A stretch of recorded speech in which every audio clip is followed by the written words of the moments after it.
c'est parti, il nous faut les 3 points.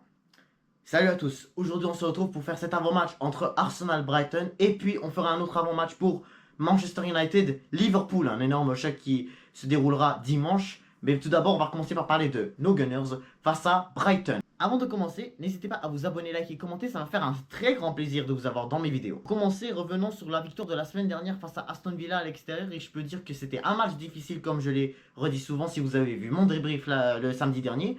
Mais en tout cas, qu'est-ce qu'on sait de ce match, c'est que au final, c'était face à une équipe difficile. C'est un endroit très, presque tout le monde. C'est jamais facile de se rendre à Aston Villa. En fait, c'est pas facile de jouer à Villa Park. Donc, on comprend que voilà, on a eu de la difficulté. Villa aurait pu ouvrir le score, mais voilà, Watkins, je sais pas, il était où, hein, encore une fois. Raya aussi, il a fait un énorme arrêt. Hein, faut dire que franchement, hein, c'est un très bon début de saison pour David Raya. Presque tout le monde on a souvent critiqué la saison dernière. Beaucoup de personnes qui l'ont critiqué en disant non, il doit pas être titulaire avec l'Espagne et tout. Bah bref. En tout cas, là, il est en train de faire une bonne saison et en espérant que ça va continuer, qu'il va rester fort comme ça et que, Inch'Allah, Ya Rabbi, on concédera pas de but. Bref, ce qu'il faut se rendre compte de cette équipe de Brighton, c'est que on le sait tous qu'ils n'ont jusqu'à maintenant pas perdu de match. Ils n'ont même pas fait d'égalité. Ils ont fait en début de saison, eux aussi, 2 victoires. Pendant que nous, on a affronté Wolves, on a gagné 2-0. Eux, ils ont réussi à détruire Everton 3-0 à l'extérieur, à Goodison Park. Ensuite, on a Arsenal qui a joué face à Aston Villa. Et puis Brighton, ce qu'ils ont fait, ils ont battu Manchester United. Alors là, faut dire que Brighton, eux aussi, ils ont 2 victoires. Et je suis sûr qu'ils vont peut-être essayer de mettre aussi une victoire à l'Emirates comme ils l'ont fait souvent lors des dernières années. C'est ce qu'on va en parler tout de suite parce que là, on remarque que surtout à l'Emirates Stadium, Brighton a beaucoup de fois battu Arsenal lors des dernières saisons. Là. En tout cas, la saison dernière, oui, on a quand même pu les battre à l'Emirates. C'était pas un grand Brighton comme en tout cas il commence cette année-là. Mais bref, ensuite, t'as l'autre saison en 2022-2023, ouais, c'était au mois de mai 2023, lorsqu'on s'est fait prendre un 3-0 à domicile pour, voilà, qu'on n'ait aucune chance de gagner la Ligue lors de la saison 2022-2023. Mais, c'était en tout cas une deuxième mi-temps horrible, on a fait vraiment des erreurs catastrophiques qui a permis à cette équipe de Brighton de mettre les buts. Ensuite, voilà, t'as la saison 2021-2022, excusez-moi, lorsque Brighton nous avait battu 2-1. Et c'est vrai, j'ai oublié de mentionner d'ailleurs aussi, en Carabao Cup, on s'est fait éliminer par cette équipe de Brighton 3-1 à l'Emirates. Donc au final, on a perdu 3 fois d'affilée à l'Emirates, en plus d'une victoire lors de la saison dernière. Mais en tout cas, là, on va jouer à domicile demain. Et en tout cas, là, ce qu'il nous faut, c'est surtout un match qu'il va falloir absolument qu'on gagne pour que vraiment on prouve qu'on est dans la course. Faut dire aussi qu'ils ont des joueurs que beaucoup de gens pensent qu'ils sont en tout cas qui sont pas toujours en forme, mais au final ils peuvent, et en tout cas ils réalisent des très bons matchs à Brighton. Je tiens toujours à mentionner qu'ils ont perdu beaucoup de leurs bons joueurs comme McAllister, comme etc., comme Trossard aussi. C'était vraiment des joueurs excellents, extraordinaires pour cette équipe de Brighton. Et aussi ils ont perdu Cucurella. Mais en tout cas, ce qu'on sait, c'est que aussi ils ont de très bons attaquants comme Danny Welbeck, Kaoru Mitoma. C'est vraiment une attaque exceptionnelle. Solly March. Donc, on peut dire que cette équipe de Brighton est vraiment aussi extraordinaire. Hein. Faut mentionner aussi que ouais, la saison dernière, ils ont peut-être pas été au top, mais l'autre saison, là, quand ils se sont qualifiés en Europa League, c'était la première fois c'était vraiment l'une des meilleures saisons qu'ils ont fait parce qu'ils ont pas encore joué en Europe. Je pense que c'est la première fois même qu'ils ont joué en Europe la saison dernière. Mais en tout cas, bref, ce qu'il faut en tout cas savoir, c'est que ils commencent un bon début de saison et surtout qu'il va falloir faire attention parce que eux aussi, en tout cas, ils vont vouloir essayer de rester dans la course au titre, hein, parce que c'est vrai que même que souvent cette équipe de Brighton essaie toujours le mieux possible de commencer les saisons. Après ça, peut-être qu'ils peuvent commencer à chuter et tout, mais c'est toujours un bon club. Maintenant, parlons du 11 que j'aimerais bien voir face à Brighton and Hove Albion. C'est que, en fait, dans les buts, David Raya, comme on a parlé, hein, début de saison extraordinaire, il a bien sa place de numéro 1.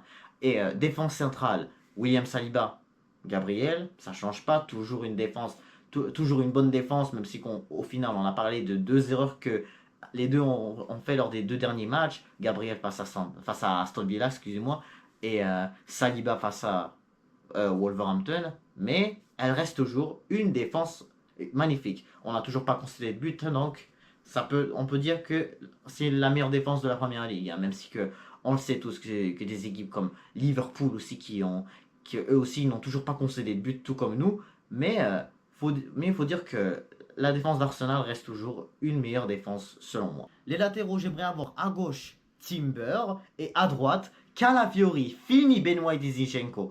Calafiori et Ben White, je les veux, ces deux-là latéraux. Ils ont vraiment fait de très de bonnes performances, excusez-moi. En fait, Timber, lui, il est sorti parce que lui aussi, il a fait un très bon match aussi face à Aston Villa. Mais on sait aussi que Timber, mais quand Timber est sorti, c'était Calafiori qui a pris la place. Et il a fait lui aussi une fin de match exceptionnelle. Il s'est vraiment battu, tout comme Timber aussi en première mi-temps.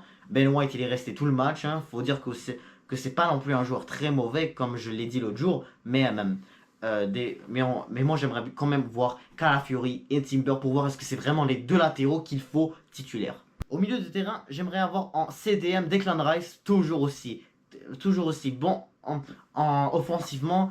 En défense, ça a été difficile un peu, mais je pense toujours qu'il va pouvoir se reprendre d'ici les prochains matchs. Ensuite, j'aimerais bien voir Martin Odegaard et Thomas Partey. Toujours, Thomas Partey en fait au final, il est pas toujours top, mais il reste que c'est un joueur très important. J'ai fini par le voir, hein. Je disais la semaine dernière comme quoi le Partey vraiment c'est pas fort non plus, même si qu'il a peut-être marqué le deuxième but, mais je change un peu d'avis, ça reste. Il va toujours être un joueur très important, toujours souvent aussi quand il revient de blessure où il n'est pas toujours, ou des fois il n'est pas titulaire, c'est toujours un joueur très important qu'il faut mettre titulaire. Et bien sûr, Odegaard, notre capitaine, toujours aussi consistant, toujours aussi magnifique, toujours un meneur de jeu, toujours il sera notre capitaine et toujours il sera notre meilleur joueur. Ensuite, les ailiers, j'aimerais bien avoir Bukayo Saka et Martinelli. En fait, oui, on sait, vous allez me dire, pourquoi tu mets pas trop ça? Bah, Trossard, au final, comme je l'ai dit, je l'ai dit lors du dernier débrief, Trossard, il est un meilleur joueur lorsqu'il est sur le banc et il rentre. C'est ça qui veut, c'est toujours ça qui fait qu'il peut marquer des buts. Il est un bon joueur. Il faut toujours. Beaucoup de personnes qui disent Trossard is a code cheat, voilà, cheat code, voilà, peu importe. Mais bref, Trossard c'est une arme secrète quand vraiment on va mal et on joue pas bien. Et ben Trossard quand il est là, il nous met un but pour au final qu'on revienne dans le match ou qu'on puisse mener au score. Et ensuite, on peut dire que Bukayo Saka aussi fait partie des meilleurs joueurs de notre équipe. Quand tu vois Bukayo Saka qui fait 3 assists et un but, les 3 assists, l'assist face à Wolverhampton à Havertz et les 2 assists qu'il a fait face à Aston Villa, faut dire que lui aussi, Saka, ça reste quand même un bon ailier. Toujours avec lui, on arrive à bouger, il arrive à jouer avec le ballon. Des fois, là, c'est difficile pour les défenseurs de l'arrêter. Des fois, là, quand il n'est pas en forme, des fois, ça arrive qu'il perd la balle, mais très rare il perd la balle, contrairement à Martinelli ou à Trossard. Saka va toujours rester l'un des meilleurs joueurs de Première Ligue cette saison. Et pour finir avec notre avant-centre, eh ben, il s'agit de notre buteur Kai Havertz face à Wolverhampton.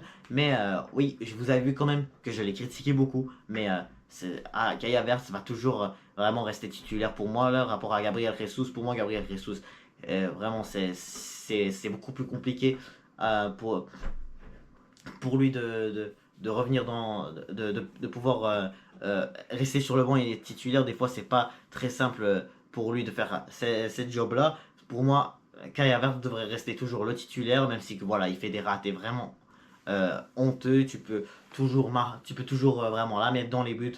Mais et je sens qu'il va pouvoir être capable de le faire, hein. On a dit vraiment la même chose la saison dernière. Des fois, il avait beaucoup de difficultés à marquer. Il se faisait beaucoup de critiquer en étant un gros flop. Mais après ça, il a fini par revenir et en marquer plusieurs buts, des buts de victoire, des buts pour mener au score. Là, il est toujours un joueur important, notre Kai Havertz. Maintenant, on remet toutes les choses en place et parlons maintenant de Manchester United-Liverpool. Un match qui va se dérouler ce dimanche 1er septembre à Old Trafford. Dans le cadre de cette 3e journée de Première Ligue pour les deux équipes. Alors, maintenant on va regarder le bilan des deux équipes et puis ensuite on va aller voir le 11 que je penserais voir des deux clubs. Donc pour commencer, il faut qu'on se rende compte que Man United est une équipe qui a commencé avec une victoire face à Fulham Et ensuite, avec une défaite face à Brighton, comme je l'ai mentionné tout à l'heure. Ensuite, t'as de l'autre côté Liverpool, que eux par contre ils ont deux victoires, avec deux victoires de 2-0, avec 0 but concédé, justement ce qu'ils ont fait nos Gunners, la même chose. Mais en tout cas, ce qu'on sait de la part des deux clubs, c'est que on sait tous que vraiment c'est très rarement que lors de la saison dernière, on sait tous que on a vu Manchester United, ils ont réussi à faire 0-0 en Anfield. Ils ont réussi à faire un immense match en FA Cup où est-ce qu'ils ont gagné 4 buts à 3. Ensuite, on va parler de la fois où est-ce qu'ils ont fait 2-2 au mois d'avril dernier. C'était en tout cas très important, hein, en tant que fan des Gunners. Il fallait que les deux clubs se départageaient pas. C'était ça que je voulais dire. Mais pour que, au final, Arsenal reste toujours premier de la ligue. Avant de commencer à parler des deux équipes, je vais quand même mentionner d'autres scores qu'on a pu voir entre Manchester United et Liverpool parce que les autres scores sont quand même intéressants. Pour commencer d'abord, il faut qu'on mentionne la victoire de Manchester United 2 buts à 1 à Old Trafford au mois d'août 2022. Ça, c'était même lors de la saison 2022-2023. United n'avait pas encore gagné de match. Ils avaient perdu les deux matchs. Et là, c'était leur première victoire de la saison. Pendant ce temps-là, de l'autre côté, tu avais un Liverpool qui a vraiment commencé la saison d'une façon catastrophique. Hein. Faut dire que Liverpool en 2022-2023 c'était vraiment pas fort. Hein. Ils n'ont pas eu de trophée, voilà, là, à part la Community Shield au début, mais même à ça, c'est vraiment une saison à oublier pour cette équipe de Jürgen Klopp. Et ensuite, faut parler maintenant du fameux 7-0 à Anfield en mars 2023. Lorsque, voilà, moi le qui pensais que Liverpool allait perdre contre cette équipe de United qui était à ce moment-là quand même en feu. Ils avaient remporté la Carabao Cup il y a une semaine, si je me rappelle bien. Ils avaient vraiment des bons résultats en Première Ligue. Ils avaient battu City, voilà. C'était en tout cas, les hommes de Eric Ten Hag à ce moment-là, ils étaient exceptionnels. Jusque-là, ils se perdent, ils perdent 7-0. Franchement, c'était vraiment pas un score que je m'attendais, surtout voilà avec un Liverpool à ce moment-là qui était vraiment catastrophique. Défaite face à Brighton, défaite face à Brentford, défaite face à Real Madrid. Tu mènes au score, tu te fais remonter là. Faut dire que vraiment c'était pas du tout attendu à un 7-0 franchement. Hein. Même si que au final, faut pas oublier que récemment, hein, quand tu regardes les matchs entre Liverpool et Manchester United, faut parler l'exemple de ce qui s'est arrivé lors de la saison 2022 de Man United. C'était vraiment à ce moment il y a eu beaucoup de scores très simples pour cette équipe de Liverpool. Mais en tout cas, Liverpool aussi commence un très bon début de saison. Donc selon moi, hein, ils peuvent toujours refaire la même chose, hein, surtout que si United, voilà, c'est encore une fois catastrophique, parce qu'au final, ils font pas des matchs quand même énormes, même si qu'au final, ils ont remporté leur match face à Fulham, mais leur défaite face à Brighton aussi, elle aurait pu vraiment se tourner d'une autre manière, mais en tout cas, ils ont quand même eu des buts qui n'ont pas compté, comme celui de Rashford, celui de Garnacho qui a touché Zirkzee de ça, et c'est rentré dans les buts, et ça a été hors jeu. Mais bref, maintenant, faisons le 11. Et maintenant, on va commencer par le gardien. Et je pense qu'on doit mettre Onana d'un côté. Et de l'autre côté, on va mettre Alisson Becker du côté des hommes de Arne Slot. Alors oui, Alisson Becker reste toujours en tout cas le meilleur gardien. Le meilleur gardien pour cette équipe de Liverpool. Il va toujours rester l'un des meilleurs gardiens de l'histoire du club. D'un côté, tu as Onana qui fait vraiment en tout cas, qui se réaméliore de plus en plus. Mais des fois, ça peut vraiment mal aller pour lui. C'est pas exceptionnel ce qu'il a pu réaliser, mais il fait quand même. Mais ça arrive des fois, c'est sa journée, il fait des bons matchs. Ensuite, dans les latéraux du côté des hommes de Eric Ten Hag, je pense voir Mazraoui et Dalot. Et même du côté des hommes de Liverpool, de Arne Slot, je pense voir Trent Alexander-Arnold. Et de l'autre côté, je penserais voir Andy Robertson. Andy Robertson est aussi un joueur qui fait des bons assists et qui fait aussi des bonnes attaques. Donc oui, en plus d'être un bon défenseur, il revient bien avec le ballon, il revient bien lors des contre-attaques des adversaires. Donc vraiment, c'est un joueur très important pour les Reds. Et de l'autre côté, Trent Alexander-Arnold, lui, en attaque, il est exceptionnel, dribble parfait. Des fois, quand il défend, c'est parfois compliqué, surtout que c'était un gros problème lors de la saison 2022-2023, lorsque Liverpool était catastrophique. Mais même, en tout cas, là, les latéraux,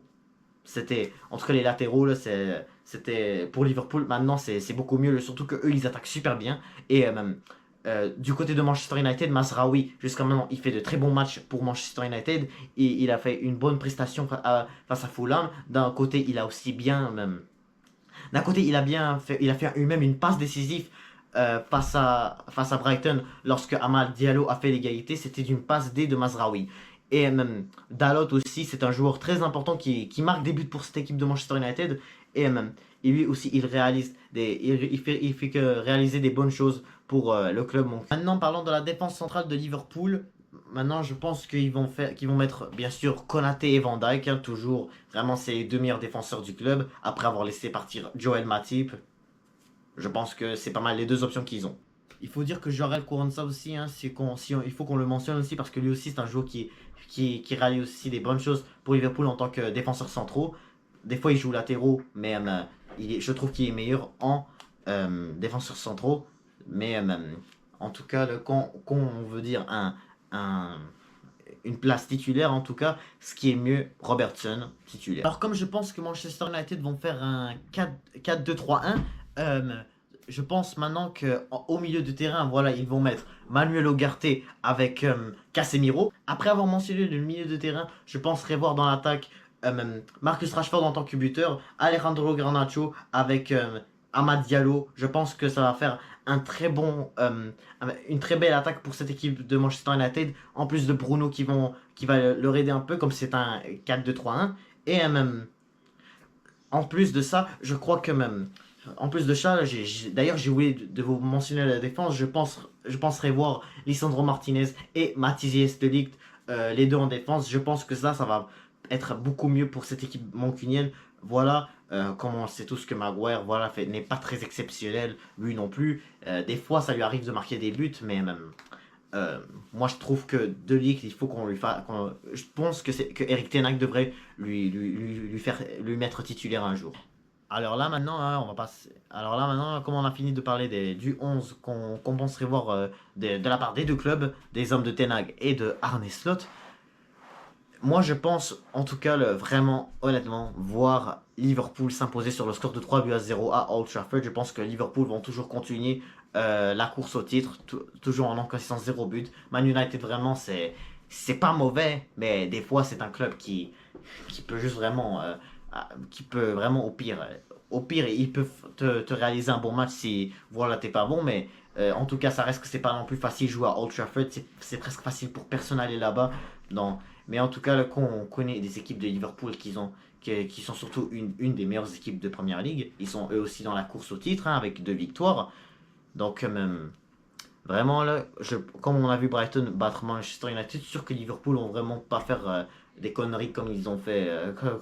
Il faut que Liverpool, excusez-moi Brighton, Liverpool, en tout cas là, je pense qu'il va falloir qu'ils vont devoir s'imposer s'ils veulent et ils vont vouloir rester dans la course au titre pour ce début.